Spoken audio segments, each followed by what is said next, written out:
मतलब डेली का रूटीन बना लो, सुबह उठेंगे ब्रेकफास्ट में यही है, ठीक है, 2 केस स्टडी करेंगे, 3 डायरेक्ट क्वेश्चन करेंगे, 5 क्वेश्चन डेली। कोई है? कोई भी नहीं है। और तुम पागल हो अगर उसके बाद भी तुम रील स्क्रॉल कर रहे हो, तो पहले ही बता रहा हूँ, ठीक है, जिंदगी सवारनी है, डोरेमोन नहीं। और ये अभी जो 60 दिन है ना, जो दिसंबर से जनवरी तक का खेल है, इसमें थोड़ी सी हैबिट बना लो, क्योंकि तुम्हें लगेगा भाई मैं तो जल्दी आंसर लिख देता हूँ, फिर जब एग्जाम में तरीके से फॉर्मेट के साथ अंडरलाइन करके आंसर लिखना होगा तो वो भी टाइम लेंगे।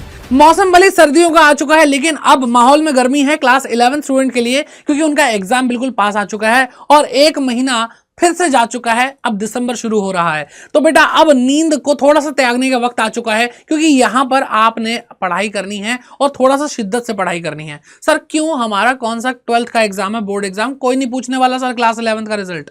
तो एक बात बेटा हमेशा ध्यान रखना कि अगर यहीं से हार कर क्लास 12th में एंट्री लोगे तो बोर्ड एग्जाम में भी जीत नहीं पाओगे। और सबसे इंपॉर्टेंट चीज कि आपको कल को यह सुनने को जरूर मिलेगा, क्या 11th में सीख के आए हो, आता तुम्हें कुछ है नहीं और 12th क्लास में तुमसे होगा नहीं अब, क्योंकि क्लास 11th का बेसिक है ही इतना इंपॉर्टेंट। तो इन्हीं बातों को थोड़ा सा ध्यान में रखते हुए अब सीरियस होने का वक्त आ चुका है और आपको दिसंबर से जनवरी, ये लगभग 2 ही महीने आपके पास हैं, और वो भी शायद पूरे महीने ना हो। तो इसका प्लानर क्या होना चाहिए, किस तरीके से आपको पढ़ाई करनी है, क्या शेड्यूल होना चाहिए, सुबह पढ़े, रात को पढ़े, कब पढ़ना चाहिए और कैसे कैसे पढ़ना है, वो सारी चीजें आपको इस वीडियो में मिलने वाली है। तो चलिए इस वीडियो को स्टार्ट करते हैं, और ये अमेजिंग वीडियो आपको अपने दिमाग में फिट कर लेनी है, अपना माइंडसेट बना लेना है कि हाँ यार पढ़ना तो चाहिए।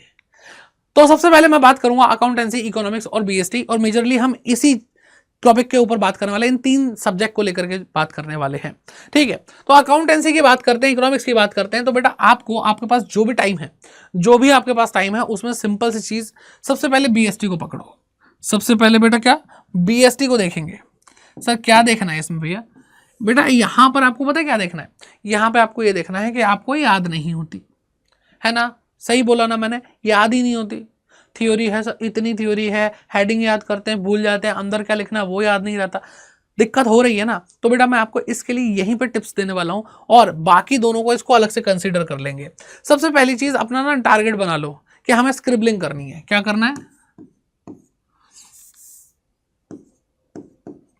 स्क्रिबल करना। स्क्रिबल बोलो, स्क्रिबलिंग बोलो, ये क्या होता है? तो बेटा पढ़ाई करा और अपने आप को चेक करने के लिए, याद करने के लिए, मुझे याद है या नहीं है, या फिर प्रैक्टिस करने के लिए कि मैं भाई 5 पॉइंट थे, 5 लिख के देख लेता हूं, अंदर बाद में देखेंगे अंदर क्या लिखना है, 5 पॉइंट लिख के देख लेता हूं, ठीक है। और ऐसे बुक के अंदर पता नहीं कितनी चीजें हैं, कितने मतलब टॉपिक्स हैं जिसके अंदर अलग अलग हेडिंग्स हैं, जो आपको याद करने में प्रॉब्लम होती है। और मैं आपको जनरली बता रहा हूँ, पहले हेडिंग चेक होती है, उसके बाद अंदर पढ़ा जाता है। तो हेडिंग एक्यूरेट होनी चाहिए, अपने मन से बनानी है नहीं। तो स्क्रिबल करना सबसे इंपॉर्टेंट चीज है इस टाइम बीएसटी में। एंड साथ ही साथ आपको क्या करना पड़ेगा बेटा, आपको कम से कम 1 से 2 केस स्टडी डेली पढ़नी है, डेली करनी है, करके देखनी है, लिख करके पेन पेपर से, और 2-3 से लेकर 4-5 क्वेश्चन तक आपको डायरेक्ट क्वेश्चन जो आते हैं वो करने हैं, ठीक है।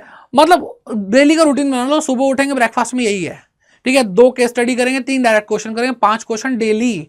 अगर आप 5 क्वेश्चन डेली कर रहे हैं और 60 दिन है आपके पास, तो बेटा पता है कितने क्वेश्चन होते हैं? पता है 300 क्वेश्चन होते हैं बीएसटी के। इतनी बातें हैं जो आप बहुत ही कम एफर्ट्स चाहिए, लेकिन कंसिस्टेंसी चाहिए, वहां पे आपकी जीत हासिल है। मैं आपको बता रहा हूं, अगर आपने 3 क्वेश्चन डायरेक्ट क्वेश्चन डेली के कर लिए, 2 केस स्टडी कर ली, और ऐसे करते करते हर चैप्टर से, आज पहले चैप्टर से उठा लिए 5 क्वेश्चन, फिर अगले चैप्टर से, फिर अगले चैप्टर से, ऐसे करते करते 3-4 बार साइकिल घुमा दी ये वाली, आपके बीएसटी में अच्छे नंबर लाने से कोई रोक नहीं सकता, ठीक है। फिर बात करते हैं अकाउंट्स और इकोनॉमिक्स पे। अब अकाउंट और इकोनॉमिक्स में प्रॉब्लम रहती है, सर हमें ना अकाउंट्स के न्यूमेरिकल नहीं होता। अरे भैया तुम्हें आता क्या है? अकाउंट्स में तुमसे न्यूमेरिकल नहीं हो रहे, बीएसटी की तुम्हें थ्योरी याद नहीं हो रही, तीसरी कोई चीज निकाल दें, क्या करना क्या चाहते हो, कहना क्या चाहते हो? तो वही थोड़ा बहुत चीजें समझ लो बेटा, क्या है यहाँ पे कि अकाउंट्स के अंदर आपको क्या करना है, आपको बड़े बड़े क्वेश्चंस उठाने हैं, सिंपल सीधी बात है, उनको पिक करके उसमें सारे कंसेप्ट होते हैं ऑलमोस्ट। अगर हम बात करते हैं बेटा, आपका फाइनेंशियल स्टेटमेंट वाला चैप्टर जो है, जिसमें एडजस्टमेंट भी आती है, एडजस्टमेंट आपको पता है भाई, 2-4 एडजस्टमेंट बार बार आएंगी, परेशान करेंगी, और कुछ एडजस्टमेंट ऐसी है जो हर क्वेश्चन में आती है, आराम से हो जाती है।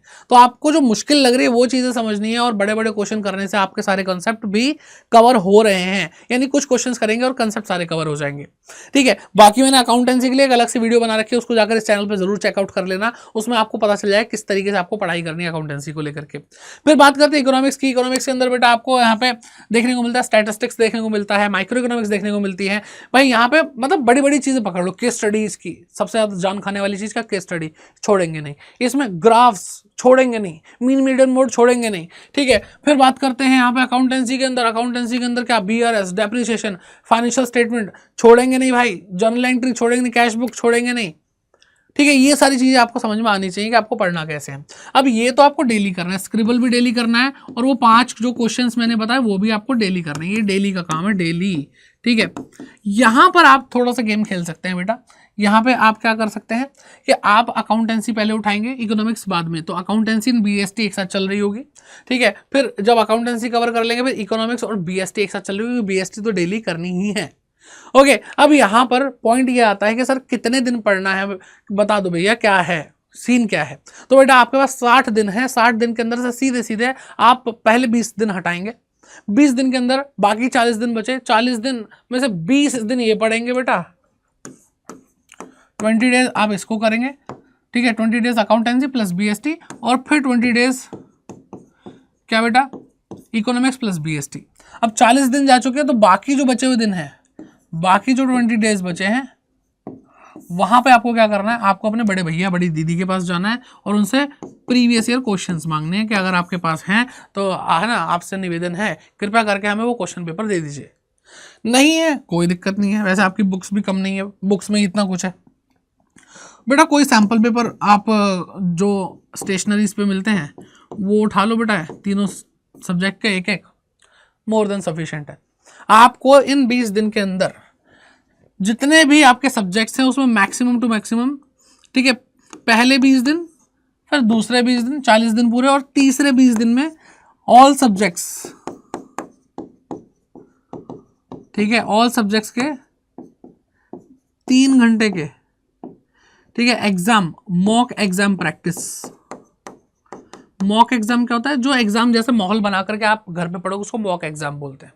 तो 3 घंटे आप टारगेट रखेंगे, 3 घंटे का टाइम भले ही होगा, मुझे 2 घंटे या 2.25 घंटे के अंदर पूरे पेपर को सॉल्व करना है, ठीक है। ये स्ट्रैटेजी आपको फॉलो करनी है बेटा इन 60 दिन के अंदर, भाई जीत पक्की है।